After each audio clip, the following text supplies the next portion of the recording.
Hello friends, welcome to my YouTube channel Raj Kishan academy में आप सभी लोगों का स्वागत है।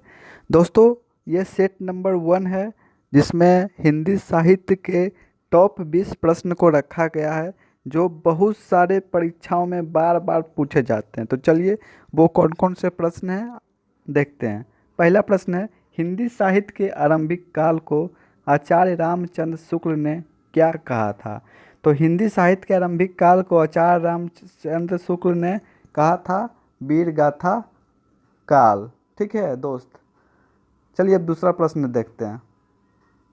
वीर गाथा काल के कवि नहीं हैं, मतलब 3 कवि हैं वीर गाथा काल के और एक वीर गाथा काल के कवि नहीं हैं।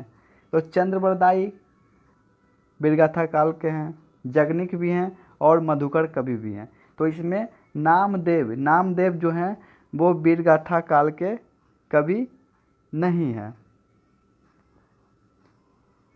तीसरा प्रश्न है, वीर गाथा काल के सर्वश्रेष्ठ कवि माने जाते हैं।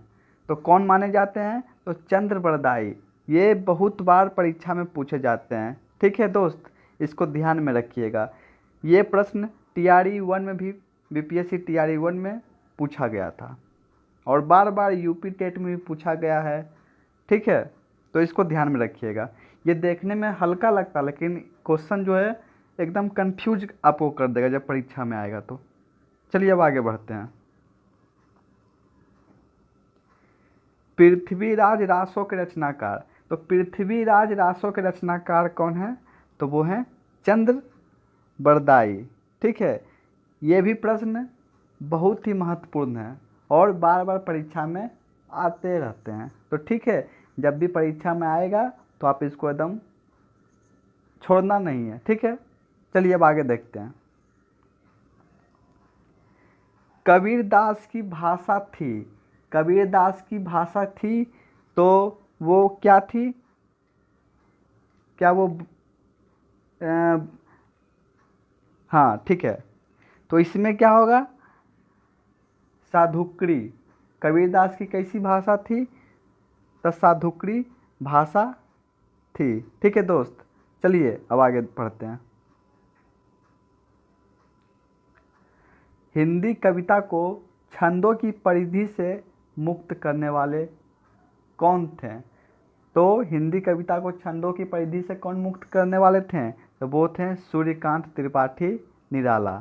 निराला जी थे जो छंदों के परिधि से मुक्त करने वाले थे। ठीक है, चलिए अब आगे बढ़ते हैं। देखिए अगला प्रश्न क्या है। ये प्रश्न स्किप कीजिए, ये ज़्यादा इम्पोर्टेंट नहीं है, गलती से छप गया है। शिवा बावनी के रचनाकार। ये भी प्रश्न बहुत ही महत्वपूर्ण है दोस्त। शिवा बावनी के रचनाकार थे भूषण। कौन थे?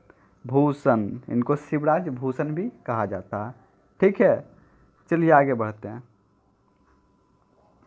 हाँ देखिए, ये जो अब थोड़ा सा पंक्ति वाला प्रश्न है, कौन सा पंक्ति के रचनाकार कौन है? ठीक है, तो नर की और नल की गति एक एक करी जोय। इतना जब आप देखिएगा आगे पढ़ने का कोई ज़रूरत नहीं है, डायरेक्ट आपको मानना है क्या? ये जो पंक्ति रहेगा वो है बिहारी लाल की। किनकी पंक्ति है?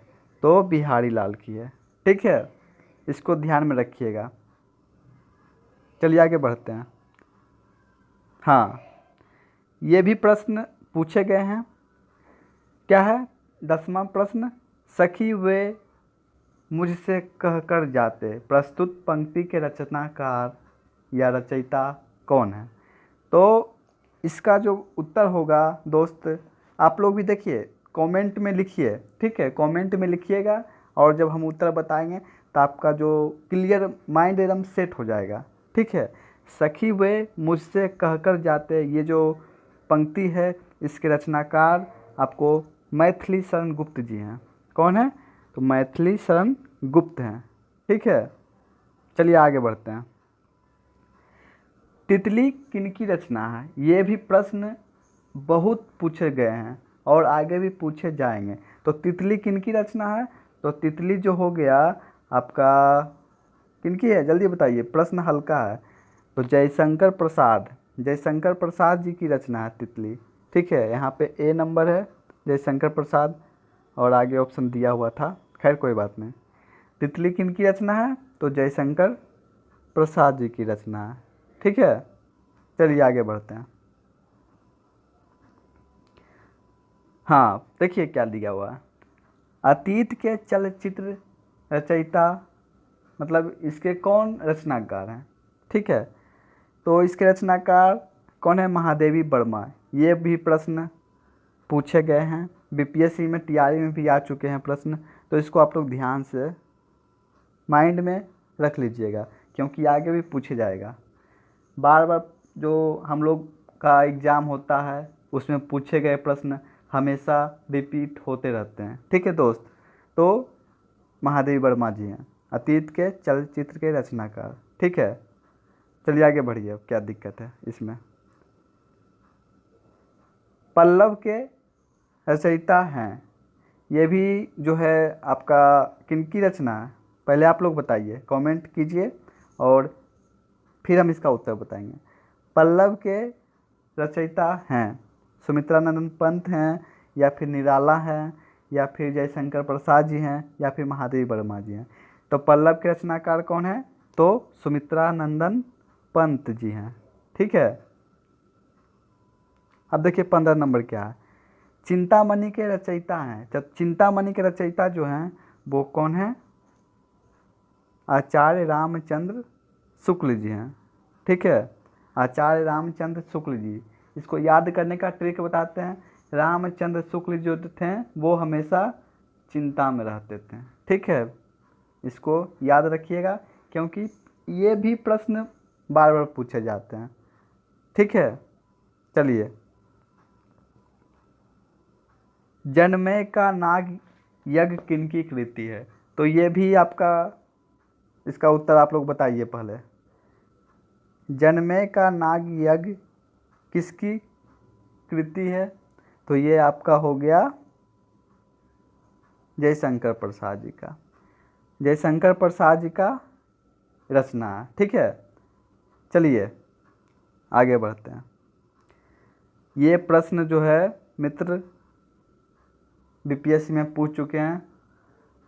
हम दीवानों की क्या हस्ती, आज यहाँ कल वहाँ चले, मस्ती का आलम साथ चला, हम धूल उड़ाते जहाँ चले। ये जो पंक्ति है इसके रचनाकार या इसके रचयिता जो हैं वो हैं भगवती चंद वर्मा जी हैं। ठीक है, चलिए अब तो 2-3 प्रश्न और बचे हुए हैं, उसको जल्दी जल्दी हम लोग कर लेते हैं। निम्नलिखित में से सबसे पहले अपनी आत्मकथा हिंदी में किसने लिखी, तो ये प्रश्न जितना हल्का है उतना आपको हार्ड लगेगा। बच्चा जो है हमेशा 2 चीज़ में फंस जाता है, पंडित जवाहरलाल नेहरू और डॉक्टर राजेंद्र प्रसाद जी में।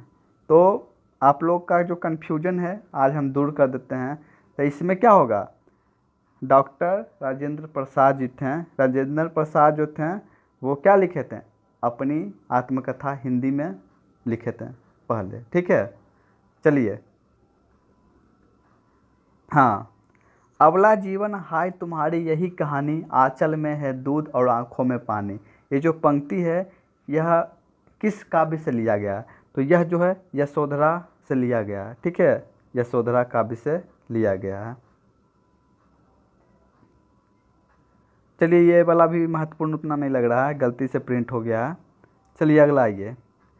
आंचलिक रचनाकार या सॉरी आंचलिक रचनाएं किससे संबंधित होती है, आंचलिक रचनाएं किससे संबंधित होती है, तो ये जो है एक क्षेत्र विशेष से होती है। ठीक है, किससे होती है, एक क्षेत्र विशेष से होती है। चलिए अंतिम प्रश्न जो है, निर्गुण भक्ति काव्य का प्रमुख कवि हैं, तो निर्गुण भक्ति काव्य के जो प्रमुख कवि हैं वो हैं आपका कौन, सूरदास हैं, तुलसीदास हैं, कबीरदास हैं, या केशव दास हैं। तो जब भी निर्गुण भक्ति काव्य का कवि पूछा जाएगा तो वो हमेशा कौन है, तो वो हैं कबीरदास जी हैं। कौन है, कबीरदास जी हैं, इनको याद रखिएगा। तो ठीक है दोस्त, इसी प्रकार हमारे चैनल को लाइक, सब्सक्राइब एंड शेयर करें और